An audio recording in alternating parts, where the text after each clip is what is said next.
So today, guys, I want to give you guys the latest news on the NBA's collective bargaining agreement, and it's due to the fact that they're actually extending the deadline because they can't come to terms. No reason to freak out about a lockout. Nobody likes that word. It's almost as bad as Baltimore. And I want to hear you guys' thoughts. Also, like and subscribe. We're on the way to 10,000, 150 videos a month regarding every facet of the NBA. But we'll talk about today the NBA's pursuit of a hard cap in the CBA negotiations with players emerges as a biggest issue. The NBA and the NBA Player Association are nowhere close to a new collective bargaining agreement, are likely to extend the December 15th opt-out deadline.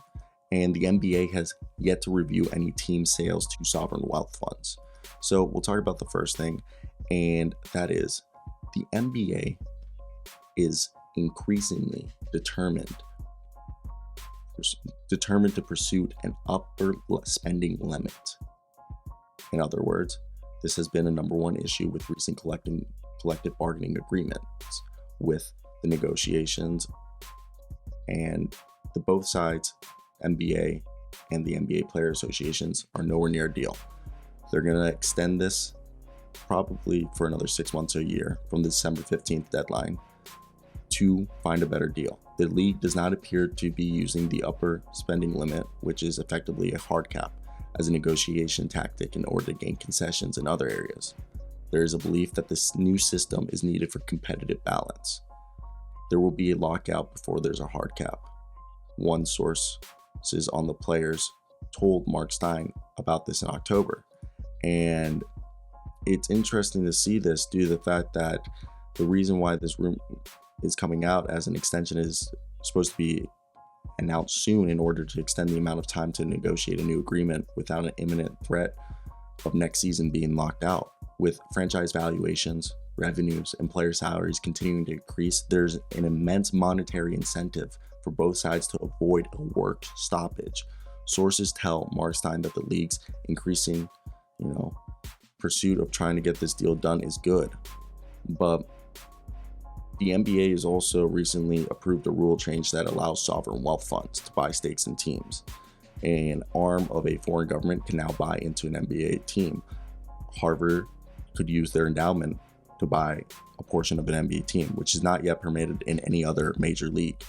Under this just adopted policy, a foreign fund and trust fund, a wealth fund, whatever, any type of fund from whatever can buy up to 20% of a team. These sovereign funds are broadly found in oil-rich Middle Eastern countries. These funds have been used to, increase the values of European sports clubs with their purchases of Manchester City, Paris Saint-Germain, and others. Currently, there's no sales to sovereign funds that have been requested to be reviewed by the NBA.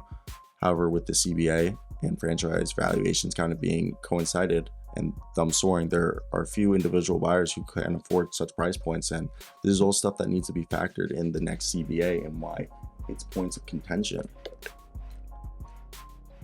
So right there, I don't know what's really going to happen, what's the best thing, but I think it's definitely going to be something interesting to see how we get it. But shout out Marc Stein for always coming through with the right information at the right time, because it's scary. It is scary. Okay, nobody wants a lockout. I don't know, some of you guys might be too young for lockouts. I've been through 2 lockouts, and I mean there's been many more, like 2 that I remember. I think I've lived through 3, but hopefully there's not another lockout. And it all just comes down to there's a new media deal, because right now you have to understand the current media deal is 25 billion.